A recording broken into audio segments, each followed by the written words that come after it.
time to follow the money with your hosts, Mitch Moss and Paulie Howard. Hey, welcome into the program. This is Follow the Money here on VSiN, the Sports Betting Network, live in downtown Las Vegas from the Circa Resort and Casino. Mitch Moss, along with Paulie Howard. Loaded show on tap today. Matt Humans in about 45 minutes. What he likes tonight in college basketball and this week in the NFL. Andy McNeil going to be on the program, who wrote the VSiN Hockey Betting Guide, which is exceptional again. Oh, unbelievable. It's amazing, isn't it? 86 pages for $9.99. Yeah. The yes, no, make the playoffs, points totally gets into, props, everything. Divisions, the breakdown on the futures. Right. For everything that's available in the NHL. Tremendous. And then Vegas Maddie's going to be in studio, proxy for all the contests out here in Las Vegas as the college football season came to an end last night. Fittingly, Alabama wins the national title. They're there pretty much every single year. You know, I like watching greatness, and that offense was, I can't believe I'm saying this, but LSU in my lifetime had the best offense I'd ever seen in college football. This Bama offense might be better. That was just, and how, tip of the cap to Sark, by the way.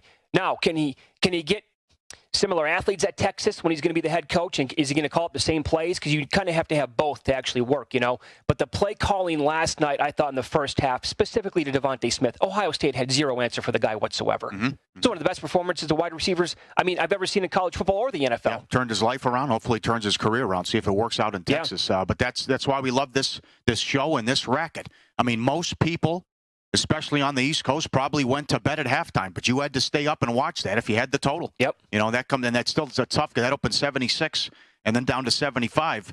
But that is 45-24 with 3:39 left in the third quarter. And then if we were getting involved with in-play, too, it just died. And there it is again. Alabama, what a gift. Alabama first half, and then play the under in the second half. Yeah. Because they just run the ball, they chew clock, the game dies. I know Ohio State got the first and goal, 4 straight incompletions. The guy's wide open, Fields misses them. But there it is again. And we'll do it coming up. But 3 games, 3 blowouts. Oh, yeah. Yep. But you're right. Don't bury the lead. You're right. This team was phenomenal. And what Smith did in the first half, my God. For Mac Jones to go over his props, touchdowns and yards, 25 of 30 at halftime. And for Smith to go over everything in the first half with only playing a half. Ridiculous. Amazing, really. Yes. And the way that they were using him in motion out of the backfield. Oh, yeah, very creative. He's the Heisman Trophy winner, and I don't know, I would have been shocked. If I go back and watch the game film from last night, I think he was probably wide open on average by 7 yards per pass play. Mm-hmm. It was crazy. Yeah. And I know Ohio State, they were down a bunch of guys last night, specifically on the D-line and some others in the game. But think about this. Mac Jones threw for 464 yards last night, 5 touchdowns, no INTs. He's not the player of the game. Mm-hmm. He's not the MVP. And the player who was the MVP only played 1 half. That's how good he was. Yep. Oh, my God. Yep. It's amazing. Ridiculous. Both first pass incomplete, both guys. Huh? Yeah. The Andy Isco special. Yep. And that was one of them was plus 230. They got as high as plus 230? Yeah, they were betting Mac Jones over on that here at Circa. Can you believe that? Jones was plus 235, first pass incomplete. Wow. Okay. We will continue. We will grade out a lot of the props from last night's national title game. Look at the odds for next year. Surprise, surprise, the names at the top. This is Brent Musburger, and here is your VSiN Action Update. Now, here are the latest lines from my guys in the desert. NFL Divisional Weekend, the top seed of the AFC, the Kansas City Chiefs, hosting the Cleveland Browns as 10-point home favorites, a total 56. Bills bet down from a 2.5 to a 2-point favorite at home against the Ravens. In the NFC, Tampa Bay +3 at New Orleans.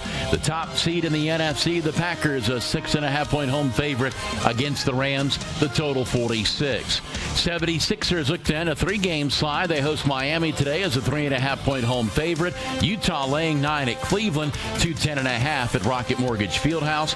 College basketball, Duke a 1-point favorite at Virginia Tech. Another big NFL playoff weekend is coming up, plus daily hoops and tennis betting action, and the NHL drops the puck this week. Get all the VSiN's insights as an all-access subscriber. Subscribe today at vsin.com/subscribe. That's VSIN.com/subscribe. With your action update, I'm Mike Senna. Get the latest VSiN odds at VSIN.com. And remember, cash and tickets is what it's all about.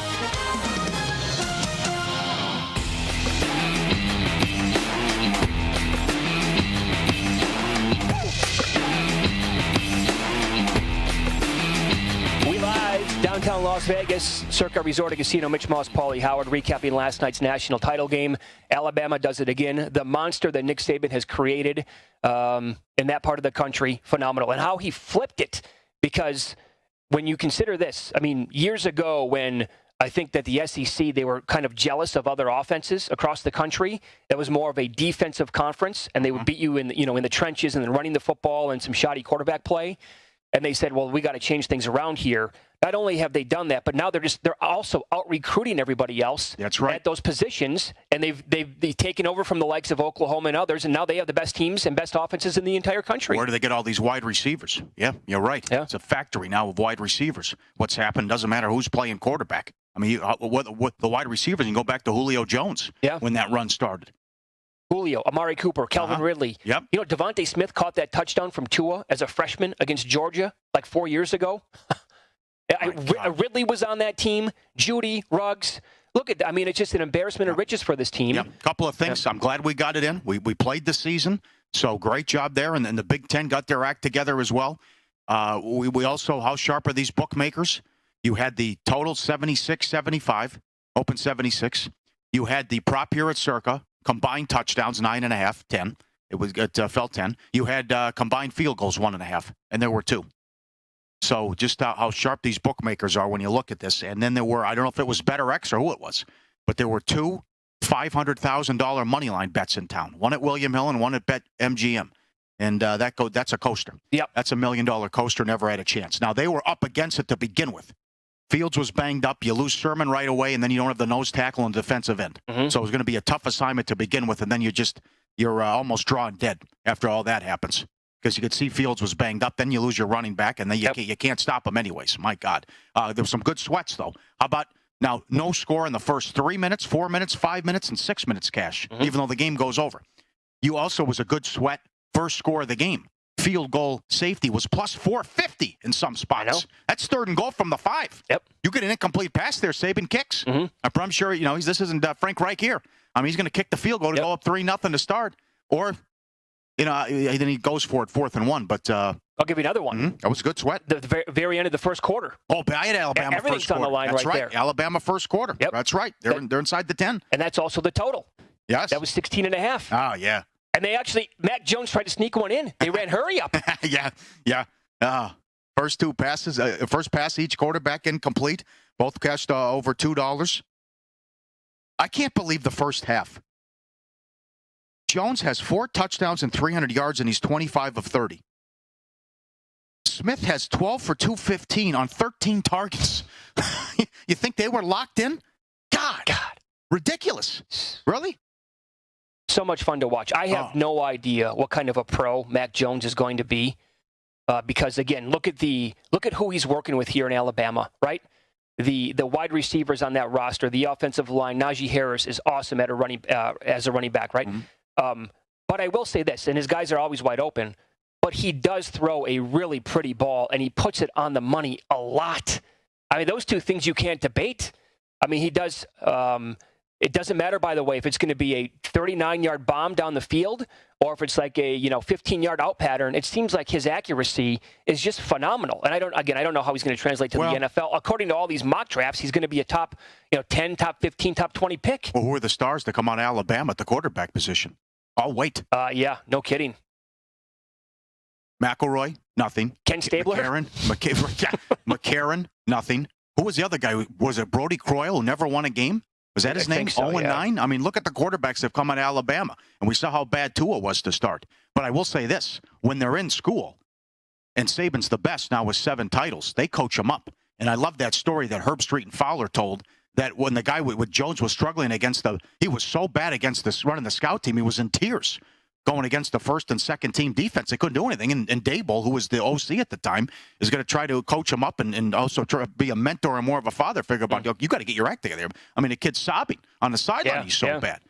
That's the other thing. You come in, you're going against that type of talent, and he waited his turn, sat behind a couple great quarterbacks, and then he wins a championship. So, but the other thing is, well, here we go now. 3 games, 3 blowouts. The Chris Felica tweet, there have been 21 college football playoff games. 17 have been won by Bama, Clemson, or Ohio State, and Ohio State. I can tell you, I can tell you this. I can tell you right now who 3 of the playoff teams will be, barring a injury, or if Ohio State vomits on themselves at home. It'll be Ohio State, Clemson, and Alabama. Yeah. Because they get so much talent. The kids are only going to a couple of schools, and Bama and Ohio State are allowed to lose unless something crazy happens with Ohio State. It's just they're laying 21 at home and get beat, something like that. But because they usually they will take them even if they lose a game. Yeah. So that's where the sport's at. It's unfortunate. And the big reason why, USC, Texas, Miami, Florida State, Nebraska, Michigan, and Oklahoma can't get their act together. And it's been that way for a long time. When we were growing up, Miami and Florida State were awesome every year. And that was the game. Nebraska was a football factory. Can't get out of their own way. Texas wins with Mac Brown. I thought Herman would win there. Not only did he couldn't win, he couldn't recruit, which I can't believe. And USC was a powerhouse and got all the talent, and it's an embarrassment of riches. And then Carroll left, and they can't get out of their own way. Kiffin, Sark, Helton, please, it's a joke. Michigan, same thing. Harbaugh should have been fired, and they give him an extension. And then Oklahoma, at least I'll give them credit. They get in these games, and Riley's a great offensive coach, but until this year, the defense was a travesty. Sure. So that's why this is how the things have changed in the last 10 years in college football, and you see just 3 schools dominating, and the schools that used to dominate, it's a hot dog stand. It's a joke. Yep. What's happened with these schools. So on that note, okay, the last 3, and look, this is a 1-game sample size per year, right? But the last 3 national title games have been decided by 28-17 and 28 points. A lot of blowouts here. And I retweeted Chris Felica, and I said, it's the reason why we love March Madness, again, to drive this point home. And I will ask people, the worst part of the tournament, what do you think of when you think of the worst part of March Madness? It's the Final Four. Yeah. Right? Go back and look throughout history. I don't care if you want to do 10 years, 20 years, whatever. The longer you go, the worse it gets in terms of interest. We get so many blowouts on Final Four weekend, it's almost unwatchable. It's not a good weekend. It's the worst weekend of the entire tournament. Why do we love March Madness so much? It's because of the early games. The first 4 days are the best of all time. And you have the little guy and all the upsets. That's why we have grown to love March Madness so much by expanding the field and making and welcoming in everybody across the country. And then when eventually, we get Duke and Kansas and Kentucky and everybody, the Blue Bloods in the Final Four, they're not very good games. They're kind of anticlimactic, not very dramatic whatsoever. And it's like, oh, man, I wish we can go back and have the Sweet 16 all over again of the first 4 days. Yep. Expand it. And another one, by the way. Brad Powers tweeted this out. 14 of the last 15 national title winners are from the southeast part of the country. And as Brad said, if that happens again over the next 15 years, that is terrible for the sport. And last night, when it's 7-7 in the first quarter, and it's a good game, my wife, who is an NFL fan, does not pay attention to the college football at all, is sitting on the couch with me, and she goes, is this not boring to you? And I said, well, it's 7-7. It's a fun game. What do you mean? She goes, Mitch, it's the same teams every single year. How are you not bored by this? Yep. And she doesn't watch a second of college football ever. Yeah. And I was just like, yeah. Well, look there you go. Well, and the kids also want to play in the playoff and the title games. So that's where you look at the recruiting numbers. And then the odds next year, Bama's the favorite, 3-1. Clemson plus 350. Ohio State 5-1. Then Oklahoma and Georgia. And I'll throw another one on there too, Oregon, because Chip Kelly. Yep. Now that with Helfrich, they lost to Ohio State, and then Chip Kelly had him in a title game. They got beat by Auburn and Cam Newton. But that's another one. It's like you keep hiring these coaches who don't have a clue, and not only do you won't fire them, you keep them around. Mm-hmm. And it just gets worse and worse and worse.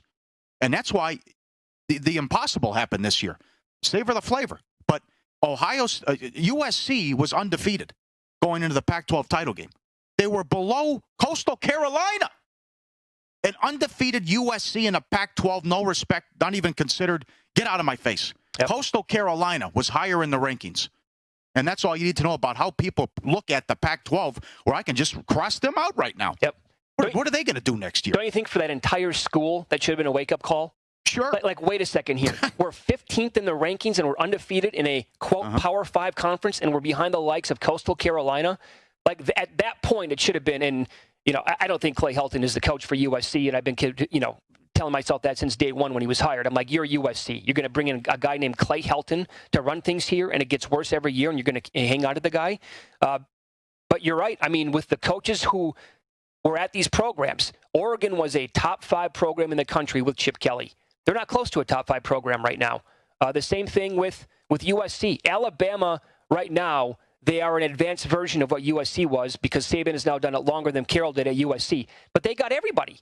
I mean, there was one year, I think they had 7 parade All-Americans at running back. Just like, well, how are you going to get any playing time? That used to be Miami. Yeah. That was Miami. Go back and look at the rosters of Miami in the early 2000s. Your head will spin. The Miami team that lost to Ohio State. Oh. It was Frank Gore, McGahee, and Portis. And I think Andre Johnson, Shockey, Winslow. Yeah.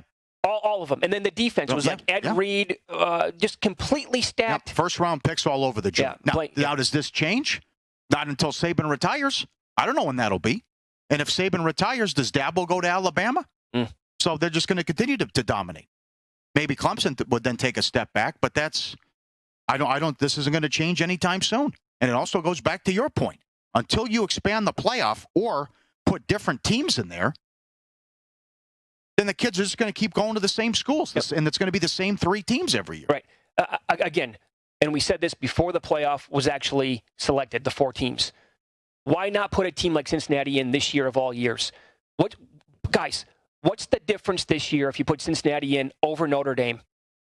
Or over, just put them in the playoff. We had 3 blowouts, 3 bloodbaths again. So I don't care if, it's Clemson and the recruiting rankings and Notre Dame and these same teams every single year that, they're the highest power-rated team. It doesn't matter. They're blowouts every season. Give somebody else a shot. Put someone else in just one time. That's it. And yet they have to go to 6 or 8 teams. I mean, that's just... Well, then you'll see things change because the unthinkable happened in college basketball. Kids were saying, I'd rather go to a mid-major where I can get on television and make a deep run as opposed to sit the bench at a Duke or some of these schools. Not to that extent, but still, it's like, I'm not going to ride the bench when I can get major minutes and maybe be a star and I'll get on television because all the games are on television. Yeah. And then all of a sudden you have Butler and VCU and George Mason and all these schools going to the Elite 8 in the Final Four. Oh, don't forget, what Gonzaga has done. And look at Gonzaga. He's bringing in 115 points again over the week. And he's bringing in 5-star kids to Spokane? Perfect example. Unbelievable job. Yeah. Yep. But, by the way, the one prop I know, and I don't know why he was playing last night, Waddle, that ankle, and you're going to keep putting him out on the field? Well, it's up to him, they said. If the kid wants to play, I don't know. Maybe you protect the kid from himself, but he wanted to go out there and play, and he's running around, hobbling around. His prop number was 34.5. He finished with 34. Oh, God. And he had to keep coming off the field, obviously, because of the ankle. Yeah, and then, Frank B. was making the case for Billingsley under. And, that changes everything because you got to spread it around in the second half. Once you lose Smith, what happens? And then if you had Sermon, forget him. He gets hurt on the first drive.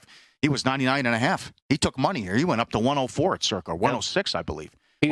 Frank B. was also making the case for Mechie, right, to go under. Like, he might be a little bit impacted by that. Waddle coming back. And then I can say this because, again, I can't prove it, but if Smith doesn't get hurt and he plays the entire second half, I don't think Mechie's going to go over. Yeah. He was spot on with everything Fields under. Coming off the great performance, unbelievable game, and then hobbled and going against Alabama. Well, he never got close. See what he finished with 194 yards passing? He did go over the rushing yards. Yeah, he broke off 2 long ones. Yeah. Yep. Yeah, they're an absolute machine.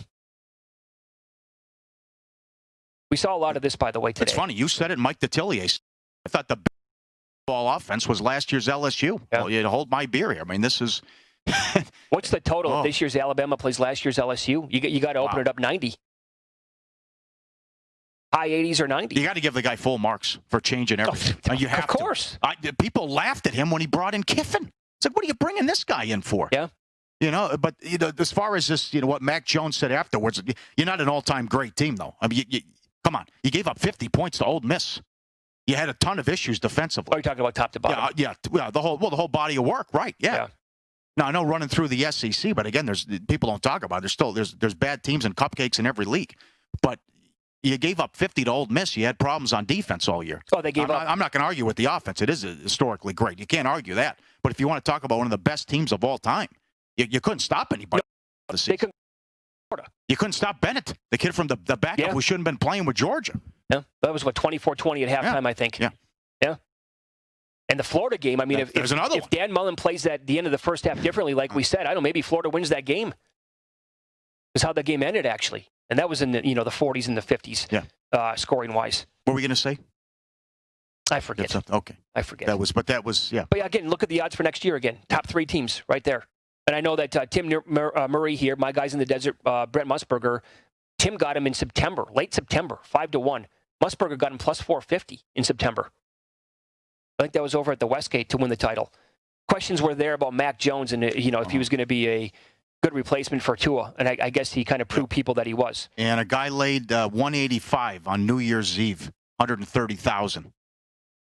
130,000 at $1.85 at the South Point. What he laid on Bama to win the title. Never a sweat. No. Never a sweat. Easy money. All right, so follow the money here on VSiN, the Sports Betting Network. Email is always open. It's ftm@vsin.com. FTN at vsin.com. And in about 10 minutes here, to get my bearing straight, we will talk about some of the coaching moves and the openings now in the NFL and odds on guys to replace and become the new head coach at some of these jobs. And up next, Paulie will run down win some, lose some here on Follow the Money.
customers deposit $100 using the promo code BET200. You'll get $200 in free bets only at Bet Rivers Sportsbook. It's never been easier and better than this. Reliable app, easy sign-up process, deposit match that lets you bet with house money first. A $250 match bonus as always. Fastest payouts, only one-time playthrough at Bet Rivers, your hometown book. Must be 21. Playable in Colorado, Illinois, Indiana, Iowa, New Jersey, and Pennsylvania. Playable in New Jersey is Play Sugar House. Time for win-lose. Rough night? Can't call it a bad beat. Definitely lose some. Good night? How does it make you feel? I absolutely hate them. I absolutely hate them. Follow The Money Looks Back so we can learn for today. Everything's an adventure. And win some, lose some. Let the education commence. Tough if you went over 76 in the championship game in Bama first quarter. Good sweat there. Bad for the books. Memphis in the NBA plus 2.5 went off the favorite. And the under 218.5 down to 206.5 here at Circa. 101 to 91. How about that? Suns Wizards over 229 up to 232. Bucks from 8 up to 10. Routed the Magic. Mac Jones touchdown passes from 2.5 up to 3.5 at Circa. Went over in the first half. Will Fields score a touchdown? No. Minus 110 to minus 170. Rushing yards over 37 up to 41.5. He had 67. Win some. Both quarterbacks first pass incomplete. Fields plus 205. Jones from 205 to plus 235. No score in the first 3, 4, 5, and 6 minutes. Mac Jones rushing yards 1.5 up to 3.5. He had 11. Lose some. Pacers from 1 up to 3.5 in the under 233 to 229. No ZD. 2 $500,000 money line bets on Ohio State. Sermon rushing yards over 94.5 up to 106. Hurt in the first quarter. Fields touchdown passes over 1.5 from 160 up to 270. No good. Fields passing yards 289 to 306.5. Finished with 194. Mac Jones first pass complete 240 up to 280. One lose some at Paulie Does Vegas on Instagram. A good one. This is called Time's Up. I've had enough. It's now my turn. Dog comes up, runs. Just yanks the dog by his sweater off the... Easy! And it's... Okay, now it's my turn. Let me get in here. Okay, that's nice. Yeah, that's comfortable. Yeah. Oh, my God. The dog is sitting there next to the owner, and she just... He catches him totally off guard. Comes in and grabs him by the sweater and hauls him off the bed. It's like, okay, yeah, it's my turn now. Oh, it's tough. Vicious. That's win-lose. Okay. Very good. Excellent. How about this? It gets worse. It gets worse for Vrabel. What he did. This is from Pro Football Reference. The punt, 4th and 2 from the Baltimore 40. 10 minutes left, down 4. Mm-hmm. It's the first time in their database, going back to 1994, that a team in the playoffs punted on 4th and 2 from this field position, down by 1 score in the 4th quarter. Chris Felica. Prior to the final drive, when the Titans threw twice on first down, Tennessee ran 16 plays on first down. 12 runs, 4 passes. The 12 first down runs gained 27 yards. Yeah. Yep.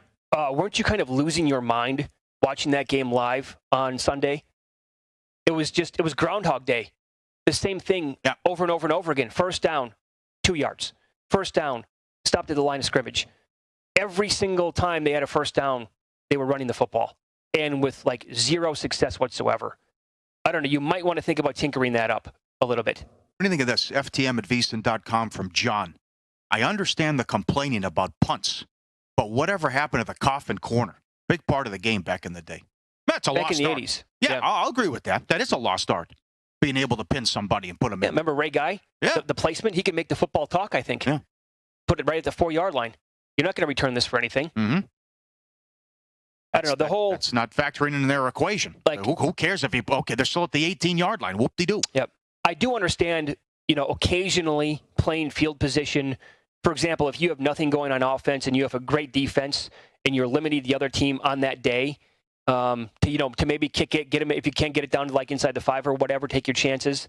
But in today's football, I mean, with offenses, the way that they've, the personnel now that most of these teams have, and the way the rules are constructed to help out, the receivers and the quarterbacks and everybody else pretty much on that side of the ball, it benefits you to go for it rather than trying to say, I'm going to rely on my defense now, because the other team you're kicking to, for the most part, is also going to have a good offense, and they can go right down the field in 90 seconds. Yeah. Jimmy Vaccaro was great on that a couple of years ago. Like, you think Mahomes cares or it matters where he starts with the ball? Yeah, right. What's the difference? Yeah. Who cares if he starts at his own 10 or the midfield? You know what's going to happen. Yep. All right, some more coaching moves in the NFL to get into. We have odds on the new head coach for the Eagles and the Jets. I can't believe some of the Eagles rumors. And do the Jets stay inside the division or go with the favorite? Coming up next.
ready for the betting action this weekend for the NFL games, plus tennis, soccer, and hockey for all less than $1 a day. Increase your sports betting knowledge with an all-access VSiN package that includes our daily emails, best bets, 24/7 video streaming, the tremendous 86-page NHL preview, and Point Spread Weekly, the betting guide. It's less than $1 a day, plus you get a free trial. What are you waiting for? Sign up today at vsin.com/subscribe. Jeff Sherman checking in today from the Westgate.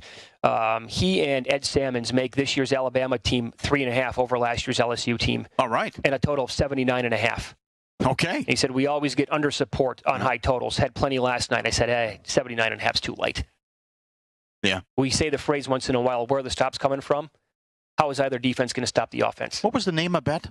Was it a team not to punt, or was it first half? Will either team not punt? The whole game? Yeah. You didn't have a half? Alabama looked like they weren't going to punt in the first half. Yeah. I don't know why Saban punted there. That was strange. Take the penalty, throw a Hail Mary. I know it. Yeah. That was really weird. Okay. Yeah, I thought if it wasn't for that day, I thought they had a chance to run the whole game with out punting one time. That would have been pretty impressive. For other thing, too, you can't argue with. I don't care. Oh, look at the talent he gets. He's unbelievable. I'll come right back and say, look at Coach K, who can't drop a play to save his life. How many McDonald's All-Americans does Coach K have? Where is he? Where is he? Does he get to the Final Four every year? How many early losses does he have in the tournament? And that's the biggest indictment of Coach K. Can you draw anything up down the stretch? I'll say the same thing about Coach Calipari. Yeah, absolutely. Great call. Go one time. It's one thing to recruit and get the stars. You got to make it work, too, and win and can coach. And X's and O's and all that. I mean, certainly. I got news for you. It's incredible. If you're bored one time, go and look at the current players in the NBA that played at Kentucky since like 2010. It's insane how much talent there is in the NBA. And he has one title. One. That's it. But that also speaks to upsets happen. Mm-hmm. Yeah. Anyway, how about this now from yesterday? Now the news broke yesterday when, after we were done with the show here, that Coach Peterson is out in Philadelphia. Good job, Lombardi. Yeah. Good job, Lombardi. This tweet is something else, though, from Ian Rappaport, NFL Network. After speaking with two people close to Coach Peterson, it sounds like this is what it boiled down to. Peterson was sick of people telling him what to do. So it's a little confusing. That's right? funny. Because I'm still clearly convinced that he was told what to do in the Week 17 game, right? Yes.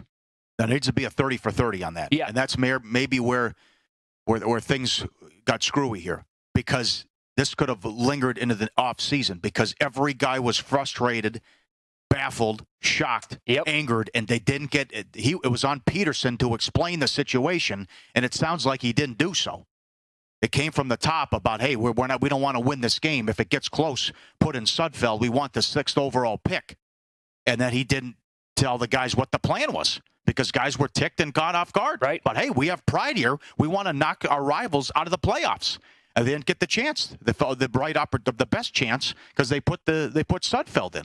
And even Hurts was stunned. So it was something happened there, was lost in translation, and that's where you can put it on Peterson. Or maybe it's just like, I'm sick of this. I can't believe we're doing this. I want to win. Maybe. And I'm not even going to bother. And maybe he wanted to go because it sounds like ownership wanted to stick with Wentz. He didn't want to play Wentz. Who do you fault? Was it bad Wentz? Was it bad coaching? Was it a little bit of both?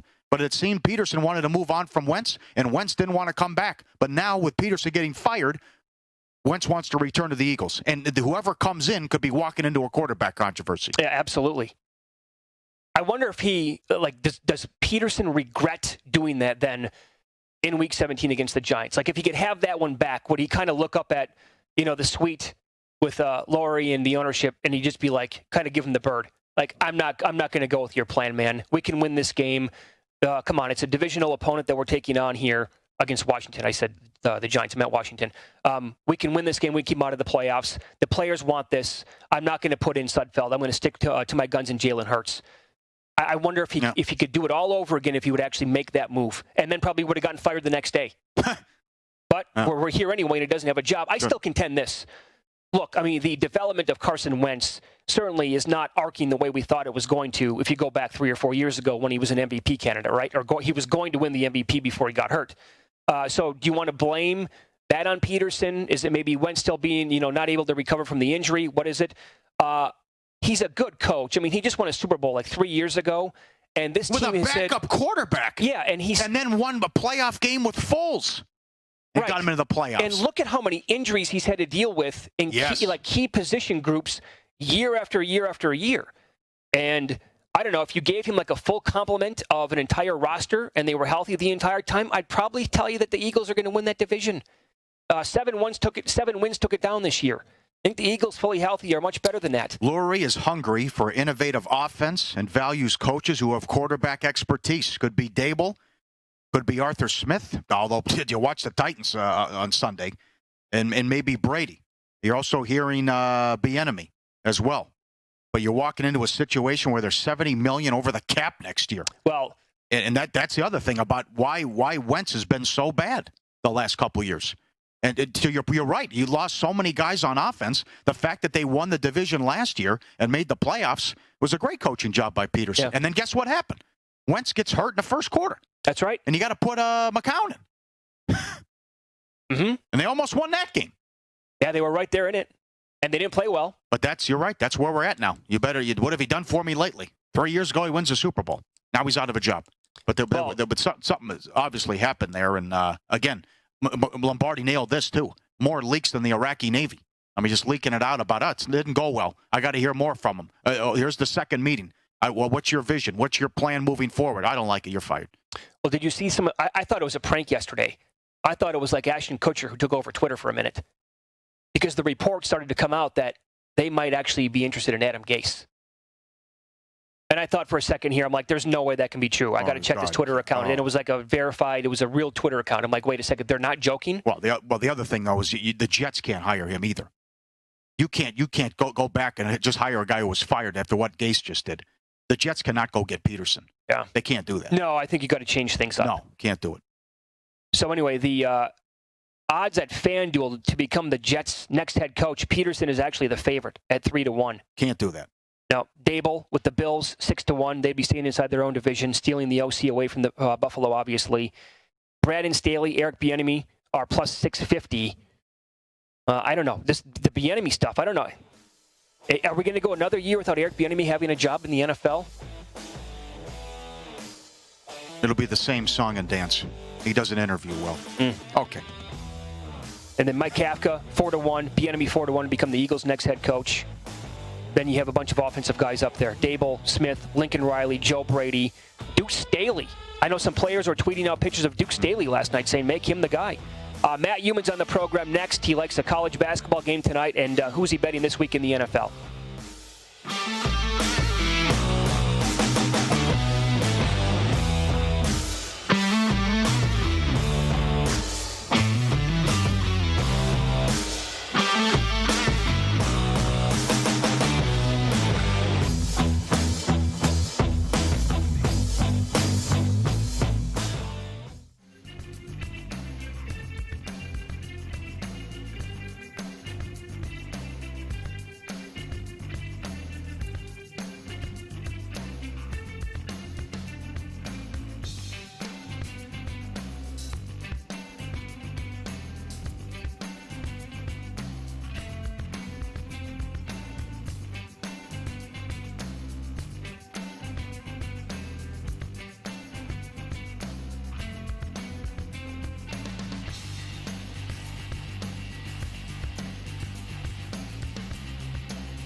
Download the DraftKings Sportsbook app now. New customers get a deposit bonus up to $1,000. It's easy. Sign up with promo code VEASAN to claim your exclusive offer. Think you qualify to join the DraftKings VIP program. Enjoy exclusive benefits, promotional offers, top-tier customer support, and personalized contests. Visit DraftKings.com/VEASAN to learn more. If you or someone you know has a gambling problem and wants help, call 1-800-GAMBLER.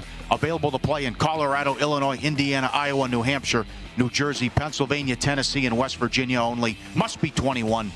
DraftKings.com/sportsbook for details. Matt Humans joins us now, the Beast. My Guys in the Desert. Great job every week with Point Spread Weekly. And he had Washington and the Colts in the playoffs. And, well, close call. I mean, you had Neiman. Neiman was 40-1, and he had the lead on 18 Sunday. Yeah, and the Maui golf tournament last week on Sunday, I was trying to watch football and golf at the same time. And I was more locked into the golf, to be honest, because you got a 40-1 ticket. That was worth a lot more to me. And Joaquin Neiman actually had a two-stroke lead on the back nine. But, you know, there are a lot of birdie holes on the back nine, so a two-stroke lead's not what it seems. But he did miss a 4-foot putt that could have won the tournament for him. So it's a little bit of a bad beat. But that's the way it goes. I'd won that tournament the previous 2 years, and I had the winner who came out of a 3-man playoff last year. So I'm not going to sit around and cry about it. And Jeff Seeley, who's going to be on with you guys Wednesday, one of the best golf handicappers I've ever seen. I knew he was on Harris English, so I did hedge on Harris English on Friday night. So it's not like the tournament was a disaster, and it worked out okay. But, yeah, when you get that close with a 40-1 ticket, man, that's the agony of defeat in golf betting. Well, who are you looking at in the Sony Open then? Well, you know, this week, of course, is a little bit different. Last week, you could have bombs off the tee and have a little bit of an advantage. This week, it's all about precision iron play. So they moved from Maui to Honolulu for the Sony Open this week. So you want to look for guys who hit fairways, guys who are great iron players, and that's why Webb Simpson is a favorite. Webb has finished top 5 2 of the past 3 years in this tournament. And I think he's the justified favorite here. But Colin Morikawa, if I'm going to play somebody at the top of the board, near the top of the board, Morikawa, 14-1. I had him last week. He was 20 under. He was top 10 last week, 5 strokes off the pace. Morikawa last year, 5 under, and 5 back. Sorry, 5 back last year. He was in contention in this tournament. That's a guy I expect to be in the hunt to have a shot to win this on Sunday. So Morikawa at 14-1. If you're looking for one of the favorites, that's a guy I like. You can make a case for Simpson. You can make a case for Daniel Berger. All these guys got a really positive track record. But I'm going to look for a few bombs in this tournament, too. Kevin Kistner, 32-1, tied for 4th last year, tied for 25th in 2018 in this tournament. He was 14 under last week in Maui. Kisner's a really good iron player. Like I said, you can be shorter off the tee and have a just as good a shot to win this tournament. So Mark Leishman at 50-1.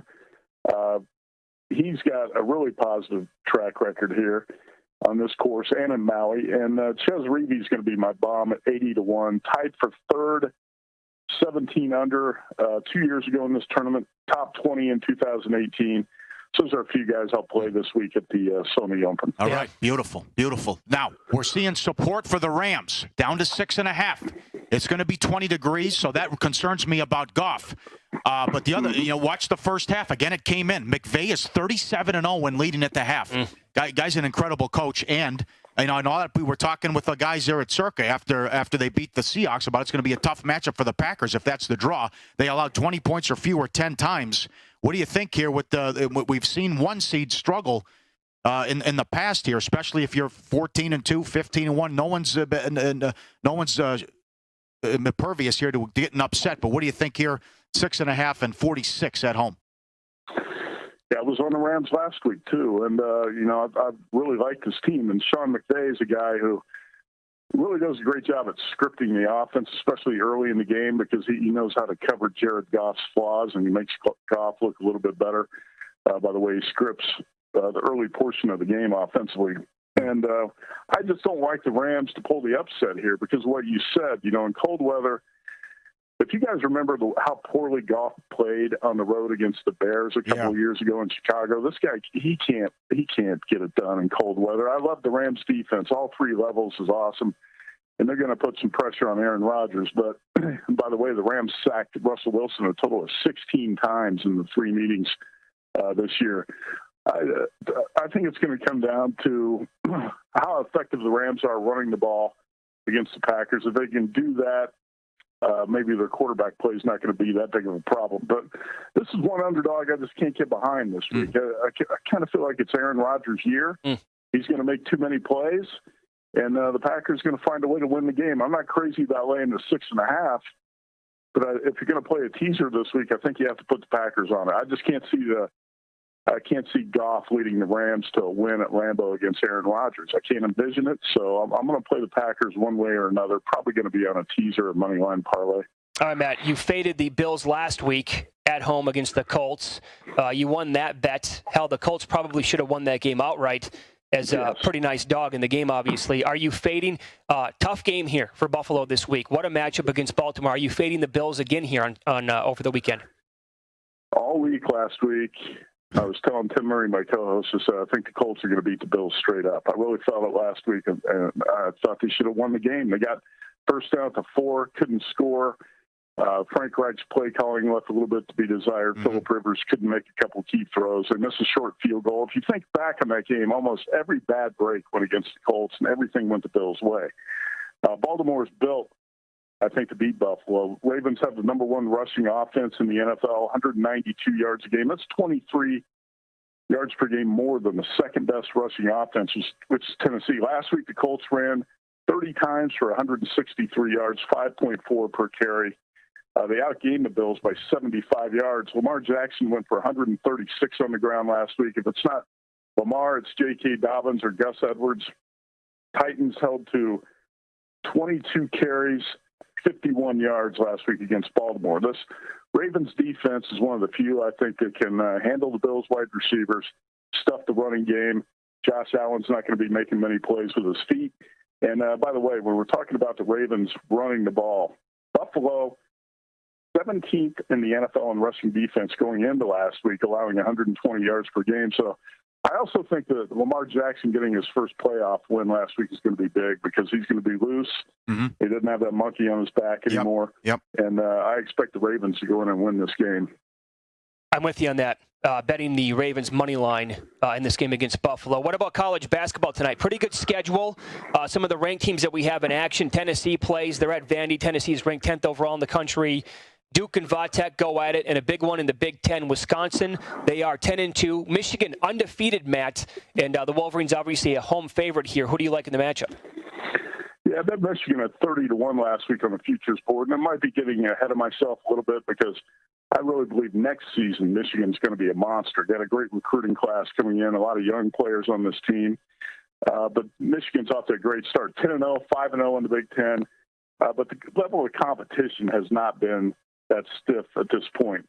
And you got 2 young guys on the front line, Hunter Dickinson, 7'1" freshman, Franz Wagner, 6'9", sophomore.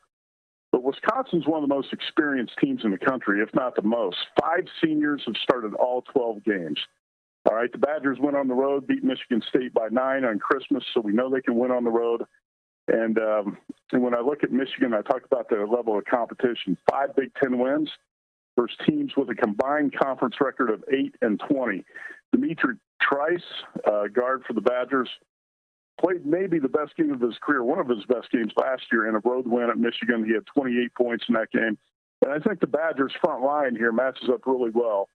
Michigan's going to have more size and skill on the front line than a lot of teams it faces, but not Wisconsin with Micah Potter, 6'10", 250, Nate Reavers. The Badger bigs are really talented and smart. Like I said, this is such an experienced team. I like Wisconsin getting 4 points here a lot in this spot. A good deal. How many futures do you have now in college basketball? I've only got 5. I'm not going to touch Gonzaga. Obviously, at this point, you're too late to the party. You can't do it. I really think the fact that Zags play such weak competition for 2 months works against them when they get to March. You know, they did play some really tough non-conference games, in November and December, but still, you play such weak. And the West Coast Conference is down this year. And so the Zags are really aren't going to be tested for a couple of months. I'm not as crazy about everybody else as thinking they're going to run away with the whole thing. So I'm going to look for value with some other teams. I still like Villanova. I know the COVID pause, Villanova's kind of fallen out of the picture and out of sight, out of mind. But don't forget how good that team is. I got Villanova 15-1, Texas 25.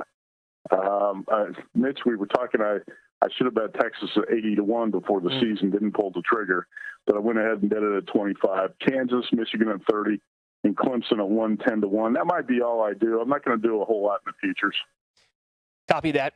You can follow him on Twitter. He is at Matt Humans 24/7. Catch him every single weekday at 5 o'clock Eastern, 2 Pacific with My Guys in the Desert. Matt, thanks. Good luck this week.